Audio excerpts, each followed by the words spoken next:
Hello, this is Dr. Janes, and today I'm going to talk about some interesting things. I'm going to talk about the dark side of the moon. I'm going to talk about alien life here on Earth, and human life on Mars, the Philadelphia experiment, and a few other things. So, turns out that I was fortunate enough to meet a very interesting person who relayed a lot of this information to me. I cannot verify it firsthand, but this person, I've known them for quite a while. Actually, they've since passed away, unfortunately. It's a very tragic thing. But I believe everything that he told me. He's a very honest person, and he was a top military scientist for the Navy, and he also worked with NASA, and he used to talk about some of these things which officially will be denied by any of these organizations, so this information really doesn't exist according to them. So I'll call him Dr. F. And the information is so interesting and such a I feel it's an important asset, and I'd hate to have the information just slip away into oblivion, and so I wanted to share this information with you. The first thing I'll talk about is he used to work with NASA, and he would get some of these pictures from the Mars rovers and other things, and the pictures, he had them on his computer one day. He invited me to come in. He loved to tell stories about things he's working on, or his experiences, his different things that he's had in his life, that he's experienced in his life. And he had all these pictures on his computer, and I wasn't able to get a copy of them before he passed away, and he had a bunch of images from the Mars rover, and the first thing that I thought was interesting, and he explained this to me, is that most of the pictures, whenever the NASA finds something that's anomalous, they will airbrush it out. If you look at the pictures, there'll be blurry, smudgy things in them sometimes. And another interesting thing was that also when you looked at the pictures, especially from the Mars rover, if you looked at the sky, because if you remember a lot of the pictures, when they would come from NASA, the sky would look all red and it looked like a barren planet. And these pictures that come from the Mars rover had a blue sky, and some of the rocks looked like they had water erosion on them, like there's water on Mars. If you think about it, if anyone understands the physics of why we have a blue sky, they understand that the sky should be blue probably on any planet that has an atmosphere, because the sky is blue because there's tiny little particles that preferentially scatter light at the higher frequencies, and blue is one of the highest frequencies that we see with our eyes. So it makes perfect sense that the sky is blue. But he explained that NASA wanted to make the planet look uninhabitable, so they would change the sky, and so this is true. The pictures were like that, but this is not the most interesting thing about the pictures. Since I never got a copy of them, I tried to recreate them. One of the pictures, if you looked off into the distance, it had a woman running across it looked like a woman in a shawl carrying a baby, running across the surface of Mars and kind of tripping a little bit as she's running. And so, like I said, I didn't have the original pictures. I still don't, but I wanted to recreate them so I could share them with you. So these are my artist creations of these pictures, recreations. Yeah, he had a bunch of them, but some of them had these types of anomalies in them. Probably one of the more interesting ones was at the North Pole of Mars. one of the Mars rovers took a picture of this thing. It's the most artificial thing you've ever seen. It looks like a square, clear plastic post with fluorescent lights inside of it, just coming up right out of the surface of Mars, nothing else around it. And so I've recreated these two pictures from my memory to kind of convey what I saw in these photos that I would like to this information I'd like to share with you. And so he was a very interesting person, a top scientist, and I used to talk to him about all sorts of different interesting things. He talked about one time he was going to NASA, and he was invited to some meetings there, and they were talking about things on Mars, and he started asking about, well, if they ever found any extraterrestrial artifacts, or I mean, sorry, not on Mars, on the Moon. And this guy actually, by the way, his father was involved with the moonwalks, and I guess he didn't really realize how special he was, but they would have the astronauts over for dinner, the ones that would walk on the moon. They'd come over to their house, and he knew a lot of the astronauts from back then. And so he was invited to these meetings later in life, and he went to one of the meetings, and they were talking about things on Mars or on the dark side of the moon, and he asked about extraterrestrial artifacts, and they basically kicked him out of the meeting. And after the meeting, he said that some guy, well, one of the guys that was in the meeting, came up and talked to him, and he said, well, we're not allowed to talk about those types of things in this meeting, these types of meetings here.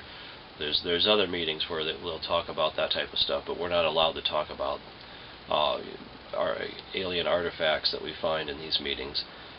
And so the guy brought him back and showed him some artifacts that they had found at a later date, and he gave him a little container jar with some screws in it, and the screws looked like kind of normal screws, except for they had some kind of paint that was very much worn away, and I guess the screws had like 2 or 3 threads instead of just the normal one that we usually have.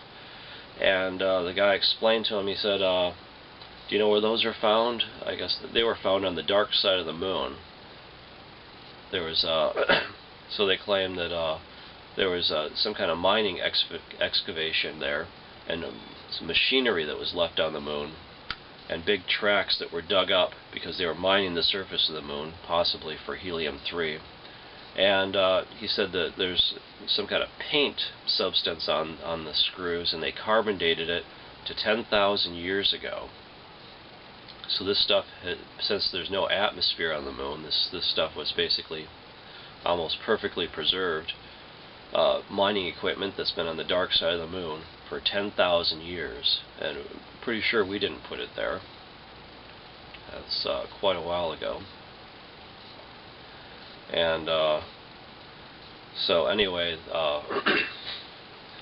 Dr. F was also involved with us, very interested in an extraterrestrial life here on Earth, and used to be invited to the Sea-City parties. They would have these parties where these influential people would get together, and people that are interested in flying saucers and such.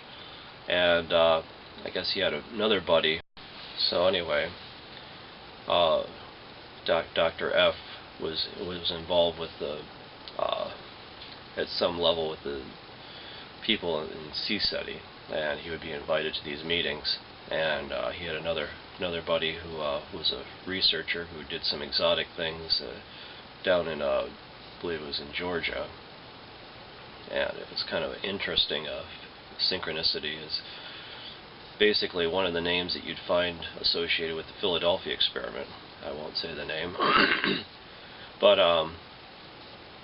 so they were at this party, and he claimed that there's this woman that would show up, and I guess she'd show up to this one guy. When you work on classified things, they lock you up in a vault, a big thing with a locked door, and you have to go in there and work all day, and they keep all the secret information locked up that way. And I guess there's this woman that was an extraterrestrial. She looked like a normal woman. I guess he described her as a very beautiful woman with long hair and very petite, and just shorter, about 80% the size of a normal human being. And she would, I guess, walk right through the walls of these vaults, and it would really disturb my friend Dr. F's friend that was working in there. She would come in and help him out with some of the equations that he was working on these complex mathematical physics things. And he just get really paranoid. He saw her at this meeting that him and my friend Dr. F were at, and he just about freaked out when he saw her.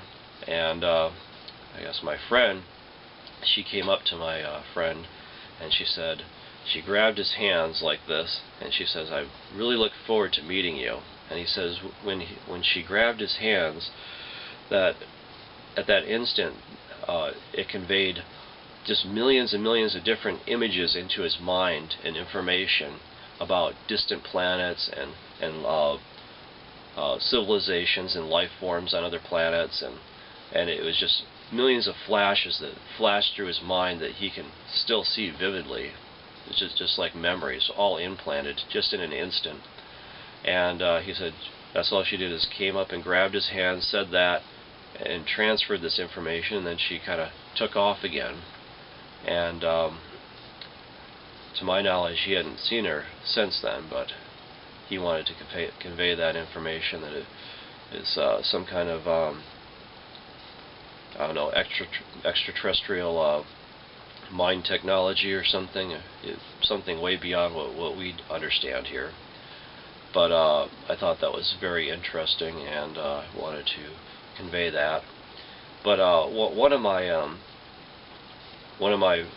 biggest interests is the Philadelphia experiment, and I was talking with Dr. F about the Philadelphia experiment because I had been working on that, and one of my main hobbies in my spare time is trying to recreate the Philadelphia experiment, build a time machine. And so whenever I get an opportunity to talk to somebody about who knows something about that, I definitely love to do that. And so for those of you who are not familiar about the Philadelphia experiment, it was an experiment that supposedly happened of course it's officially denied, supposedly happened in World War II. It was one of the projects that was supposed to help end the war, that and the Manhattan Project, the atomic bomb.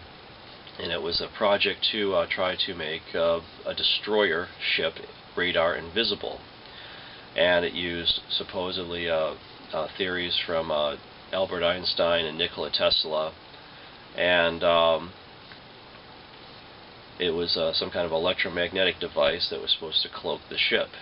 And supposedly Tesla had done experiments on smaller scales, and they were putting these giant Tesla coils and other electromagnetic devices on the ship, and they did the experiments, and the ships disappeared, and then they came back. I guess they disappeared in a green fog or mist, and the ship was fine, kind of, but the sailors were not doing too well. They some of them were embedded in the bulkhead. Some of them caught on fire. Some of them went crazy. Some of them would blink out of existence and come back into existence, and it was a very, very tragic situation, according to the legend. So my buddy was actually interested in the Philadelphia experiment, and I have a book here written. So any classified project, this project supposedly came out of the Naval Research Lab, back in the 1940s, 1950s range. And every classified project will have two code words associated with it. And the Philadelphia experiments code words were supposedly Project Rainbow. And so I have a book here that has a picture of the codex from back then with Project Rainbow in there. And this book was written quite a while back. Now, when I was talking to Dr. F and I mentioned to it, he started talking about this. He loved to talk about these type of things. And he mentioned that he actually looked through the codex of words, and he said that that those two particular combination of words was conspicuously missing from the codex today. That it was as if, you know, all the other words around it that were different combinations of that were there, but this particular rainbow was actually missing, and it was as if it had been erased or pulled from the records. It was very conspicuous that this two particular combination of words, which would have been an obvious choice to use for a project, were not in the codex, at least anymore. And he also conveyed to me, because I asked him, I said, do you think the Philadelphia experiment really happened? And I guess he had a friend that was a real old-timer. I'm not even sure if he's alive anymore, but he was a technician. And he says the most honest guy he ever met, and really great guy. And he claimed that he was involved in the installation of the Tesla coils on the Eldridge, which was the destroyer ship that supposedly the Philadelphia experiment took place on. And when he started talking, he didn't, even though they were very close friends, he didn't want to talk about this until years and years later, after they'd known each other for a while. And he finally did convey to him about, you know, working on this project, and he became very emotional when he got to the point where he started talking about what happened, because I guess he was present during some of the testing, and what had happened to the sailors on board, and then he didn't want to talk about it anymore. So my buddy believes that you know, this guy was very honest, and he wouldn't make up something like that. And it's possible that there was actually an experiment done by the Navy to cloak a ship, and the ship did disappear with dire consequences to the Navy people on board. My buddy did lots of other great things. He was a very good engineer, great engineer, and scientist, top military scientist. And but this is stuff that wasn't really, you know, related to his work.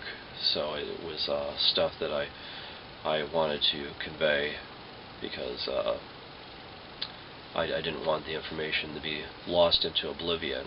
And just like, you know, every piece of the jigsaw puzzle, I feel that, you know, if people of the world, you know, they've paid for this information, they have a right to know it. It's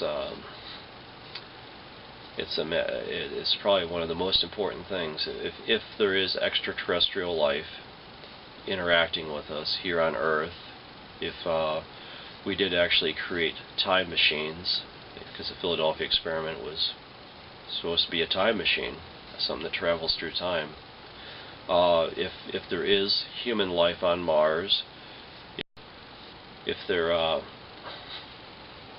is extraterrestrial moon bases on the dark side of the moon, which was another thing that he mentioned. There was moon bases there along with the mining facilities, and they've been there for 10,000 years.